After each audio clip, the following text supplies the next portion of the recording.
Tennis are bidding, so Good morning.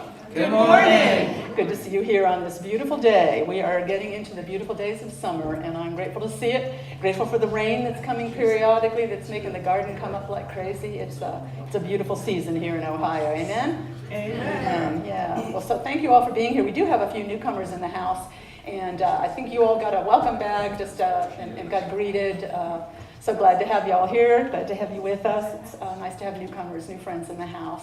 And all us old friends, too. Let's just, it's good to see everybody this morning. Good to see folks joining us online. I have many folks joining us that way. We're grateful for all of your support, both here and online, for your ongoing support of the ministry. Your tithes and donations and gifts just keep us humming along here, and we are grateful. We're grateful to have Linda McClanahan and Joel Knapp with us for music today. Let's thank them for being here. And grateful to have Michael Contras doing the sound for us, too, filling in for Joe today.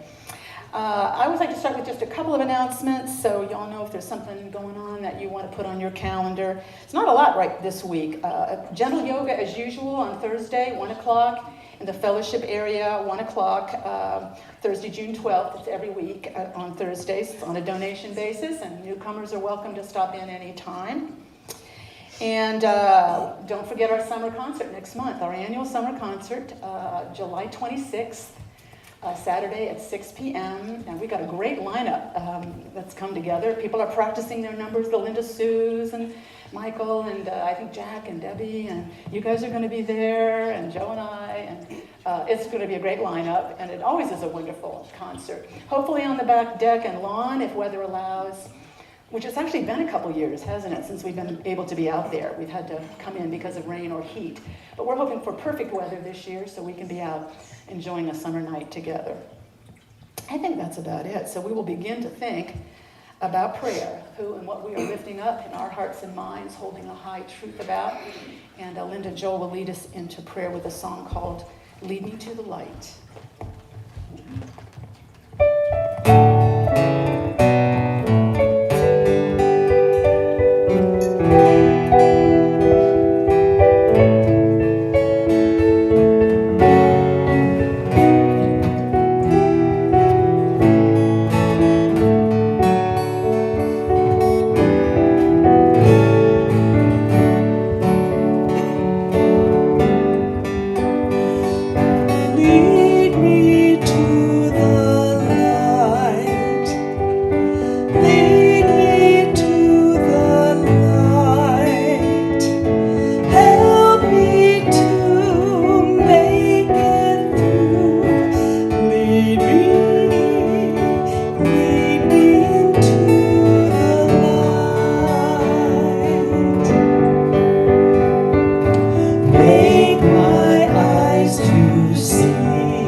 God, is fully present, available, ready to respond to each one of us. We are never alone. Whatever the needs of our hearts and minds and bodies, our needs for healing, for strength, for renewal, for hope, for comfort, for peace, God is already powerfully flowing within us, responding to our deepest needs.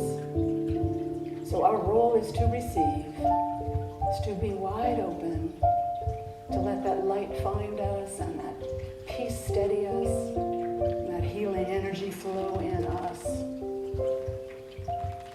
and that gratitude to fill our hearts as we feel and know God is doing His perfect creative work within and all around us. So we come out of this time of prayer with grateful hearts and minds, knowing this highest of all truths, we are never alone. The power and presence of God is right here in our very midst. And so it is. Amen. All right.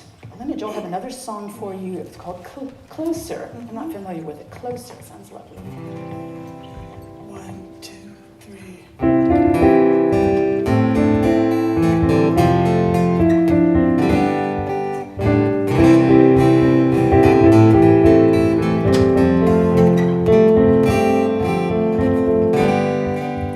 Search me, O God, and know my thoughts. Nothing is hidden from you. Lead me along your path of life, that I may walk in truth. Bring me closer, closer to you, my Lord. Bring me closer to your ways, to your will, to your heart.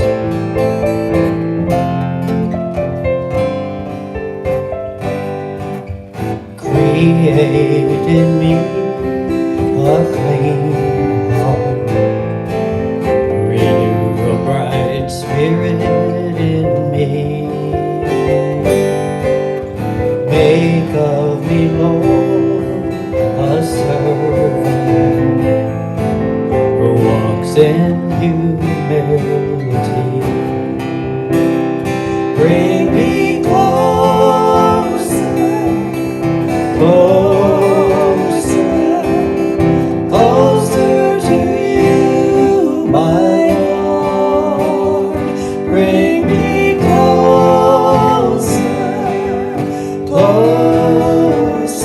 to your ways, to your will, to your heart.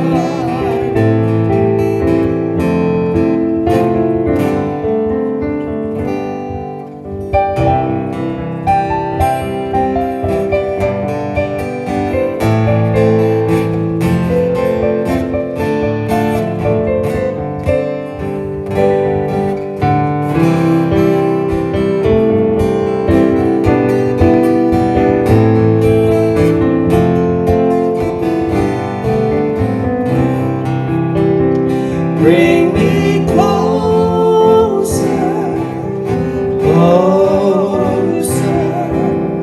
closer to you, my Lord. Bring me closer to your ways, to your will, to your heart, to your ways, to your will, to your heart.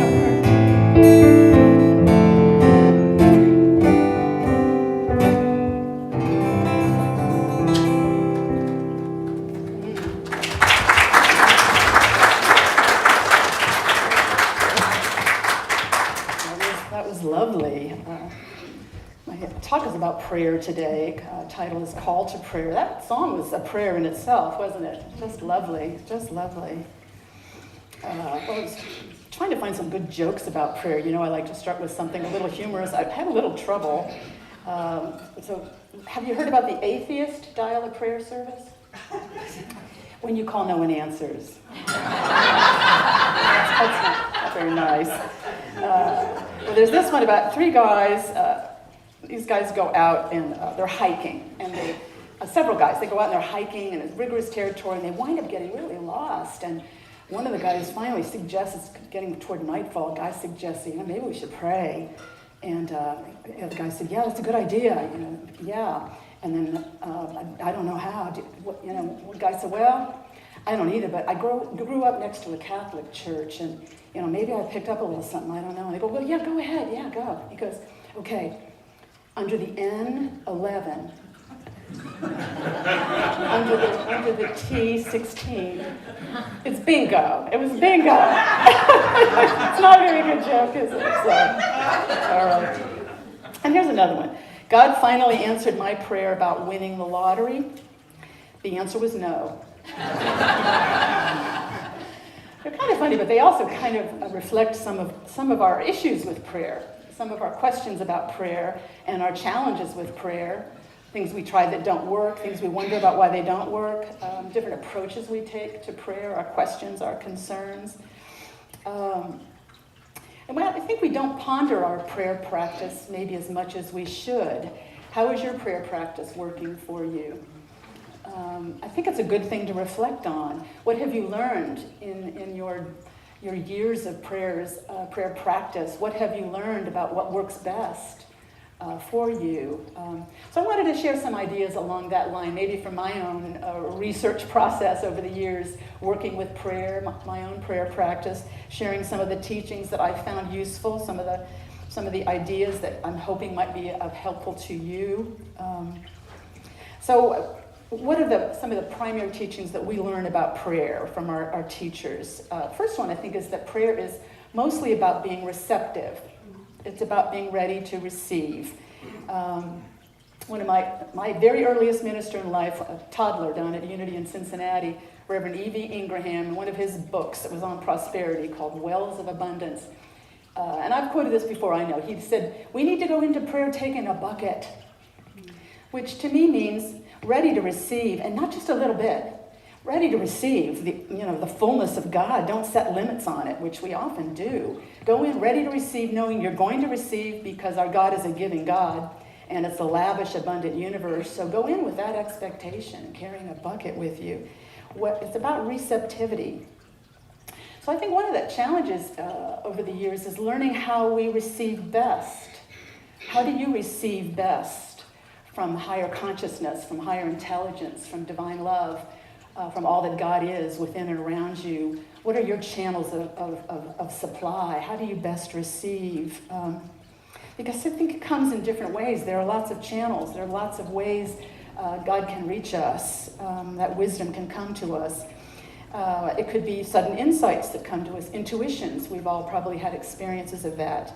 Inspiration from others, things people say, or in books, teachings, lectures, things like that. All kinds of ways, from music. We can be receiving guidance and support and comfort through music. God can reach us that way. From movement. I remember my brother used to say he got all the best ideas of his life while running. Maybe I could do that walking. I don't know. Running wouldn't work for me at this point. But movement can definitely do it. Movement frees us up. I was doing some reading online about soma breathing techniques.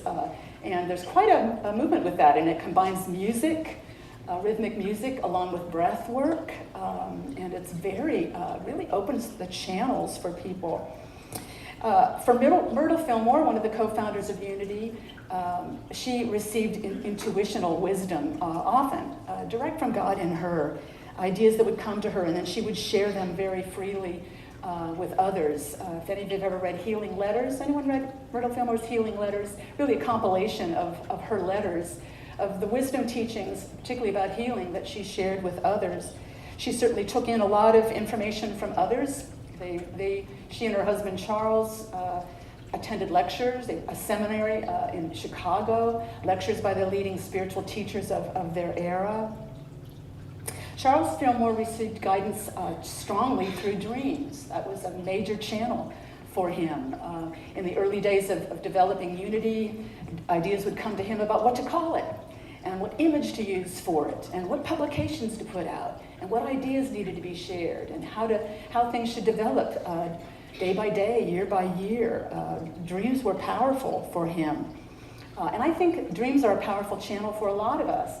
Throughout my life, I've received a lot of guidance through dreams. I bet some of you have as well. Dream seekers, dream followers. Guidance can come unexpectedly. That's right there for us to work with, and it can light a path before us. I was remembering a dream I had years ago. I pondered it for a long time afterwards. I call it my wagon train dream. I was with some kind of group traveling in kind of a wagon train kind of thing. There were horses and other people, and it seemed to be chaotic, and I didn't know where we were going. It was confusing. And there was a kind of a wise old man in the dream. According to Jungian psychology, that's always a real archetypal figure. There's a wise old figure of some, and this wise old man said to me, "Get back with the horses. Get back with the horses." Well, I found that was something to ponder for a while. For instance, horses are usually out front, right, of the wagon train. They're kind of leading things along. But I don't think I was talking about that. I was trying to lead the way. I was trying to control the direction where we were going. I was trying to work that out. And he was saying, "Oh, get back with your energy. Horses are powerful energy, powerful animals, powerful energy in them." And also has a lot to do with intuitional energy. Horses are well known now for how intuitional they are, particularly to the emotional energy, to what's going on around them, to others. So I think the dream was sort of about, get back to that. Get back to your horsepower, right? We use that word, right? Get back to your energy. Get back to your intuition of sensing where you are and what's going on. Don't try to lead the wagon train until you get back to that, who you are, and the energy in you, and the wisdom in you. There's a lot of wisdom in dreams. If we kind of take them seriously and regard them, it can be a powerful channel of guidance. Anyone ever keep a dream journal? It can be a great way of sort of tracking some things like that. So prayer is receptivity. It's being receptive, and it's learning how we receive best. How does guidance reach you best? When you're doing what? When you're sitting in the silence? When you're walking? When you're remembering your dream first thing in the morning? Track what that is for you.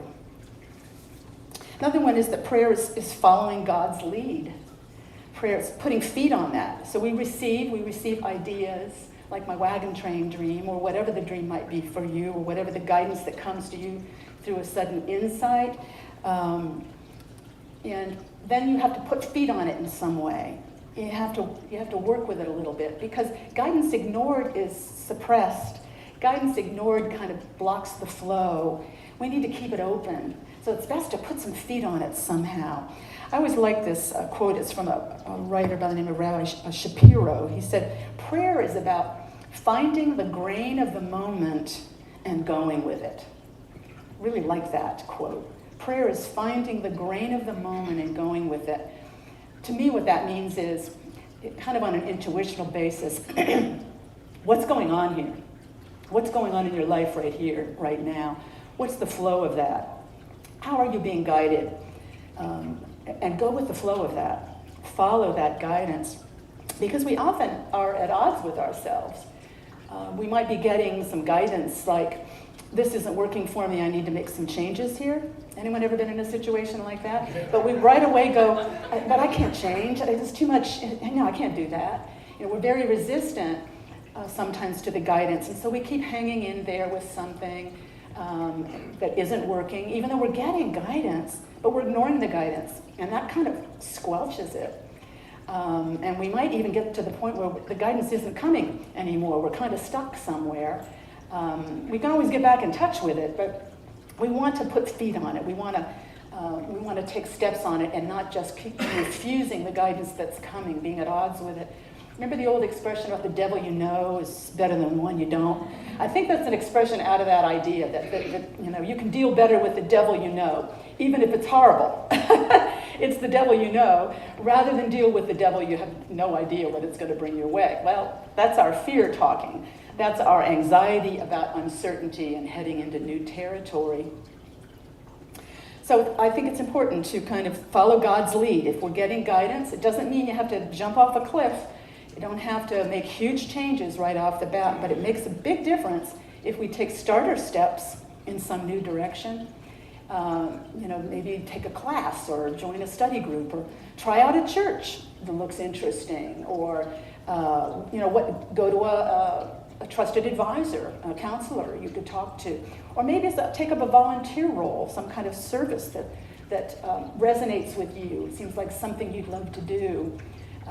As we put feet on something, it heightens our alertness. It sort of tells God in us, I'm listening, I'm alert, I'm ready to follow your lead. Lead me to the light. It's that prayer song again. Lead me. I am alert and ready to go, and I'm symbolizing, I'm enacting that by taking these little steps, and I'm opening my heart and mind up.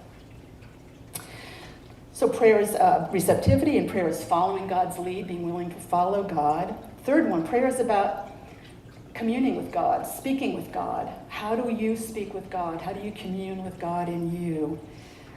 There's some really interesting stuff out there. There's a book by Richard Foster called Prayer, Finding the Heart's True Home. It's been around decades, but he talked about our voice in prayer. We should pray in the middle voice, which I think is an interesting idea. In the middle voice, which means not active, we're not pushing anything, but not passive, like we don't hardly even care. In the middle. I think that's an interesting idea. It's very similar to Emily Cady, one of our favorite writers in Unity. She talks about our attitude and our communing with God should be a kind of active passivity. We struggle for words, for the right perspective. It means you're a full participant, fully alert, but not pushing an agenda, not manipulating, not pushing things. That's the middle voice. That's the active passivity. That's allowing room for God to do that perfect creative work, and not trying to manipulate or push God to do what you think needs to be done in the moment. A lot of literature about prayer, and I suspect in most of our experience we've come around to this idea that it's not so much about words as about presence, about a feeling of presence, that we are in the presence of God, that God is with us, around us. It's that sense of presence we want. That's the kind of communion with God that we want. And there's lots of wonderful teachings about this. One of my favorites goes way, way back, a 17th century monk, Brother Lawrence. Some of you have probably heard. It's a little pamphlet was put together from his letters and so on, and journals and so on. He was a very humble monk, a Carmelite friar in the 17th century, and he worked in the kitchen and in the gardens, and he had this practice of, no matter what he was doing, of knowing, I am in God's presence. Whether he was washing a pan or pulling a weed out of the garden or whatever he was doing, moment by moment throughout the day. And he said it took some effort at first, and then it became so natural. He always felt like he was in the presence of God all the time. And it made him so happy that he said in his little booklet that he had to control his features so he didn't look blissed out all the time. What a difficult problem to have. He cultivated that so thoroughly that I'm in the presence of God right now, right here, right what I'm doing. I think that's the kind of thing the Apostle Paul meant probably when he said that we should pray without ceasing. He wasn't talking about running our mouths, a whole litany of words, and he was talking about this attitude of you're in God's presence, God is present with you, and building that idea so that you're aware of that all the time, or as often as you can. We have to remove the blocks a little bit sometimes if in this experience, if we want to experience God. And one of the big reasons why is because some of us were a little injured by notions of God we got growing up. That God wasn't a presence that was safe or non-judging. That God might be quick to condemn or judge or call consider you a sinner. Smite you, that's old Bible language. God might smite us. That's not a God we teach in Unity, obviously. But there's a professor of theology at Emory University, I think she's retired now, Roberta Bondi, and she teaches about prayer a lot. And one of the things I like in her teachings, she talks about, if you've got that kind of feeling about God that came from your growing up, that the God you were exposed to was smiting people and was judgmental and could easily condemn you, that you might find it uncomfortable to pray. You might find as you sit down to pray that it's not so comfortable. You don't feel that safe. And so you might not continue your prayer practice.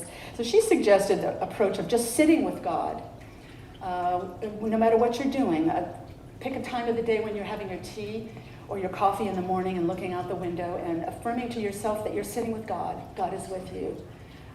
You're having a sit with God. And 5 minutes, 10 minutes, whatever you want it to be, and then thank God for being present with you and go about your day. And she said this is that work wonders for people who have kind of a deep down kind of discomfort with God. That you can build a sense of I'm safe, I'm comforted, I'm with God. God is present with me as you do that practice. I think that's a powerful thing to consider, especially for those who may have been exposed to that kind of a God growing up. Fourth one, prayer is powerfully about gratitude. One of my favorite teachers about gratitude is Brother David Stendal Rast. He has a website, gratefulness.org. He has a book called Gratefulness, the Heart of Prayer. When we are grateful, and that's in a larger sense than just thankful for some gift we or received or something like that. Grateful for the blessings of life, whatever they might be in the moment. The more grateful we are, the more in touch with God we are. The more it becomes a prayer. Whenever we are grateful, it's a form of prayer we're getting into. And I'm sure we've all experienced that in the room. You see a beautiful sunset, or you experience a wash of kindness and generosity from others, and you feel, I am so grateful. There's an awareness of the Creator there, and of the creative activity in the universe that comes from God in us. That's all about love, gratitude. Finding one little thing you're grateful for each day can be a powerful practice. It can be difficult to do when you're in a challenged state, a depressed state, an unhappy state. But it can be life-changing if you can find one little blessing each day, something you're grateful for, and really acknowledge it, savor it for a moment, and just do that daily for a while. It's life-changing. I did that and I know I've shared that with you before. I called it my calendar. I kept a calendar and a blessing every day in the box on the calendar. And I was depressed at the time. I was going through a depression. But if you track one thing, a tulip that came up in the backyard, somebody's dog that let me pet him, some little thing of each day. I would often find things on my daily walk, my morning walk. And each day, if you can take note of that blessing and really take it in no time at all, you've just built up this storehouse of blessings, and your heart has become more grateful, and your mind has become more full of the blessings of your life, how much there is to be grateful for. So gratitude is a powerful approach to prayer. And the fourth one, prayer is not about getting stuff. Materialist prayer doesn't work very well. Has anyone else found that to be true? And of course, we want to do it. We work through that in our prayer work, I think. As children, we all wanted things. Gimme. I want that. Can I have that? Gimme. And we take that into adulthood. We still feel like we're going to be happier if we can just get certain things, materialist things. But there's no God withholding our good from us is the thing. We are not at odds. The universe isn't withholding. If there's any blocks to a sense of abundance, it's in us. I love this quote from Ralph Waldo Emerson. Prayer is the contemplation of the facts of life from the highest point of view. Prayer as a means to effect a private end is meanness and theft. It supposes dualist and not unity in nature and in consciousness. As soon as we are consciously one with God, we will not beg. That's a powerful statement about prayer, isn't it? So we don't beg for things. So what do we do then? If there are things we certainly need in our lives, we go back to openness and receptivity and the abundance of God and our gratitude for the abundance of God all around us. And we open ourselves up to that inflow, because God is not withholding. God is life and creativity and wants to flow into our lives in abundance. So we don't put ourselves at odds with that, like God is withholding anything. We open ourselves up to the God that gives all, and are open to that. Emily Cady talked about God as a great reservoir that's seeking to flow through all of us as like little distributing fountains from that great reservoir of God, and he's not withholding anything. Our job is simply to keep our fountain open, so the flow is coming through in abundance and flowing out to others as well. The fifth teaching, I think, is a helpful one, an encouraging one that I go back to again. Again, this is an idea from Foster's book on prayer. He talks about the way God is responsive to us. And I think that's a powerful teaching in our prayer work. We learn that God is responsive to us. It isn't a one-way thing. You know, we open ourselves ready to receive, wide open, and God responds to us. And if we use words in prayer declaring higher truths, God responds to those words. And we only learn that through practice, Foster talks about this. He has a fancy word for it. He calls this the law of central tendency. And by that he means once we turn inward, when we turn to God, God draws us in like a magnet. God draws us in like a magnet. So if we take a step toward God, if we turn inward and take a step, God will rush to greet us, draw us to that power and presence in us like a magnet. When I read that, I thought immediately about Jesus' teachings on the prodigal son. Do you all remember that old parable? And he was teaching people about God. What is God? And he's saying God is like that father. The prodigal son goes off, he squanders all this money, and he's a wayward son. He gets into lots of trouble. He squanders all the wealth that his father gave him, and he's trying to eat among the pigs that on the ground, and he's impoverished. And he thinks, if I could just go back home, I'd be happy to work in the fields. And he begins to come to himself and redirect, to turn toward God, to turn inward. And he directs his steps back home, back toward the Father. And the Father sees him from a long way off and rushes to greet him and embrace him and orders a feast to be held, for his son who was lost has been found. That's about the law of central tendency, I think. It's a fancy word for it. But what he was talking is God responds to us lavishly. If we just turn toward God, if we just open up toward God, God will draw us in. God wants to lavish us. I think this is part of the reason why I've always loved Unity's emphasis on affirmations. We talk about the prayer we use and teach in Unity as affirmative prayer. And we use affirmations a lot. They're statements of higher truth that we work with and we use repeatedly. And it might not be something we're actually experiencing at the moment, but we affirm it because we know that's what God is. And Myrtle Fillmore healed herself with these kinds of affirmations. You probably all know that history. She went to a lecture, among lots of other study, but she heard this affirmation that you are a child of God, an heir of God. You do not inherit sickness. How can you inherit sickness from God? It removed a block for her, and she began to use that. I am a child of God. I do not inherit disease. I am a child of God. She began to praise the organs in her body. My body is healthy and strong. Divine life is flowing through me. These are all affirmations, powerful. She worked with daily and healed herself of TB. We use them often ourselves in Unity, and I'm sure many of you have.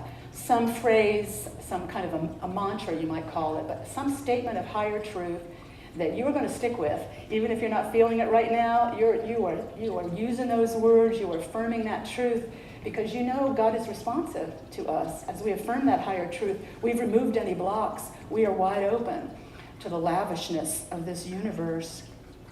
In troubling times, I've been using this one pretty often myself lately, for the need for greater peace amidst confusion and chaos. I will affirm, I am grounded in God. Nothing can disturb the deep peace of my soul. Would you like to join me in that? I am grounded in God. Nothing can disturb the deep peace of my soul. That'll work on you. You use that a little bit, you use that daily. It works on you, and God will respond to you, bringing you more peace, more groundedness. We use one at the end of every service. The light of God surrounds me. The love of God enfolds me. We do that every week. It's a powerful affirmation. I've used it sometimes in troubled times. If any of you're feeling agitated or something in the middle of the night, it's a great one to use to steady, bring ourselves peace. So in closing, I've always thought about Joel Goldsmith's thing about everyone who's ever known dissatisfaction, incompleteness, or frustration in life will someday learn that there's only one thing missing: the practice of the presence of God. He's talking about prayer. He's talking however that practice is for you. So I think it's a good thing to reflect on periodically in our lives. Are you being called to prayer? Are you being called to deepen your prayer practice or make it more regular or more powerful? And in what way? How do you want to deepen that prayer practice? Maybe with some of the things we've been touching on today.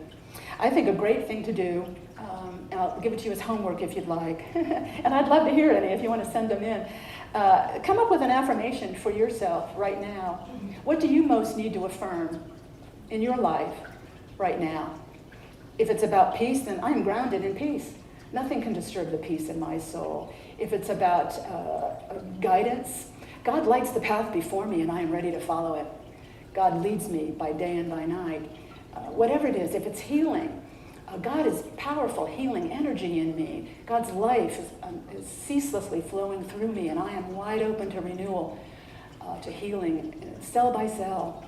And if we're knowing that for another, for healing for another, we affirm that high truth. The power and presence of God is with this dear one, sending powerful healing energy flowing through them moment, by day and by night. They are with God. Whatever that is for you, affirm that. Come up with an affirmation for yourself. I am at peace. I am filled with the divine life. Healing energy is coursing through me. I am one with the living God. I am being guided in the path of life.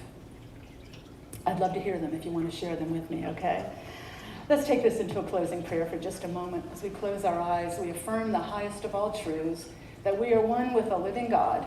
The power and presence of God is with us now and always, by day and by night, ceaselessly flowing through us with renewing life, seeking to fill us with guiding wisdom, leading us step by step in the path of fulfillment for us, of our true selves, what we came to do and who we truly are. We are wide open to divine influence and will be so all through the days before us, ready to follow God's lead, ready to rest in God's presence and feel that deep peace and love that is with us always. How grateful we are to know we are one with God and all is well. And so it is. Amen.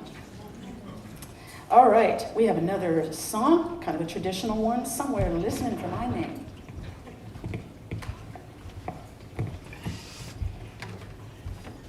Which actually fits in with the message. Sometimes it happens that way. Awesome. We invite you all to help us sing this. It's really easy. It's right on the money. All right. I'll be somewhere listening. Ready, Jolie? No.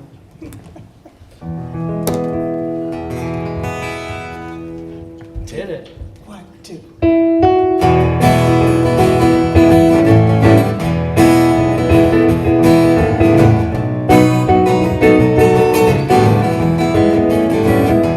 When the Spirit calls, I will answer. When she calls for me, I will hear. When that Spirit calls, I will answer. I'll be somewhere listening for my name. Here we go. I'll be somewhere listening. I'll be somewhere listening. I'll be somewhere listening for my name.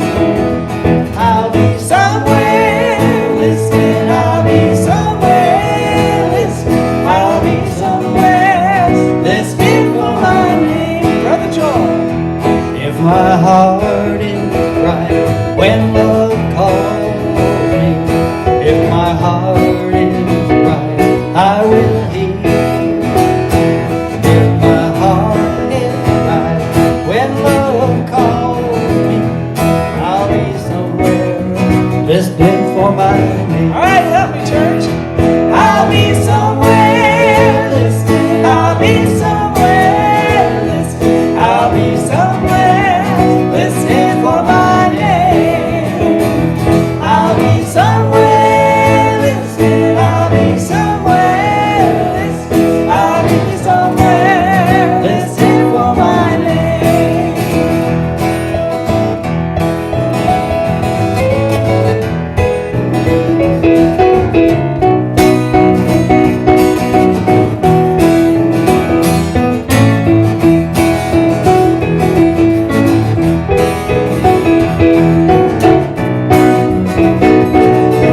All right, here we go. I'll be somewhere listening. I'll be somewhere listening. I'll be somewhere listening for my name. I'll be somewhere listening. I'll be somewhere listening. I'll be somewhere listening for my somewhere listening for my name.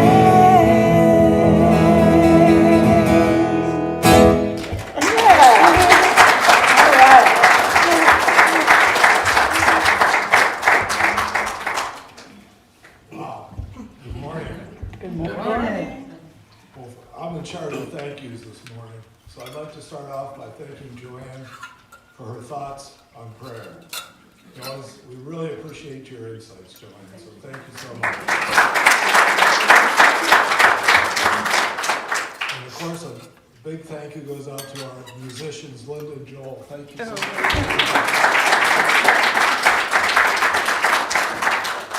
Michael Contras, we appreciate you being here as our AV technician. Michael brings us together near and far, so thank you so much. And also, one of the things we're looking forward to is some tasty snacks that are provided this morning by Jenny and Candy. So please join us in the fellowship hall. Thank you. Just a quick recap on the upcoming events. As usual, we'll have yoga with Tamara on Thursday at 1 p.m. as usual. She really does invite anybody, even if you haven't been coming, if you have an interest there, to join them. They've got a nice little group. Of course, we'll have our annual summer concert is coming up on July 26th. We're going to pray for some warm but not too hot weather, and of course no rain. It's always fun to have it on the back lawn. One other thing, we're going to have the monthly Unity Men's Dinner. Will be not this Wednesday, but the following Wednesday, June 18th.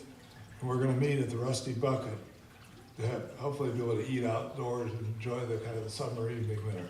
So if you're not on the list, see me after the service and I'll get you on our list of announcements there.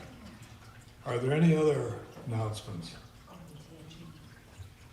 Okay, hearing none, let's go ahead and join up for the peace song.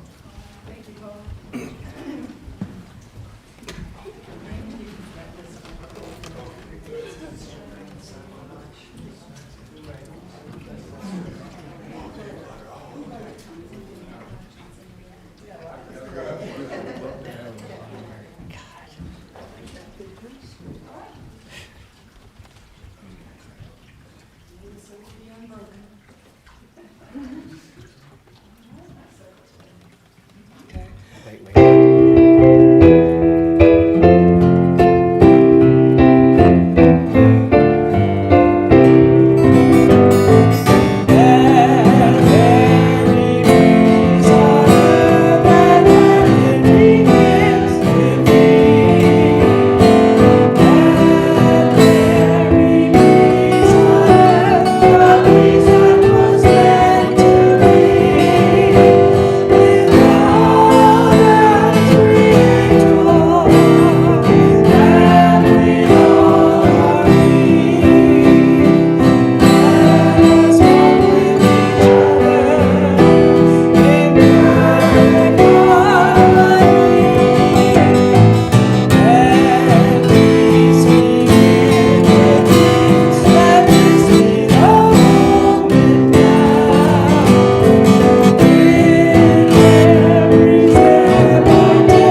love of God enfolds us, the power of God protects us, the presence of God watches over us.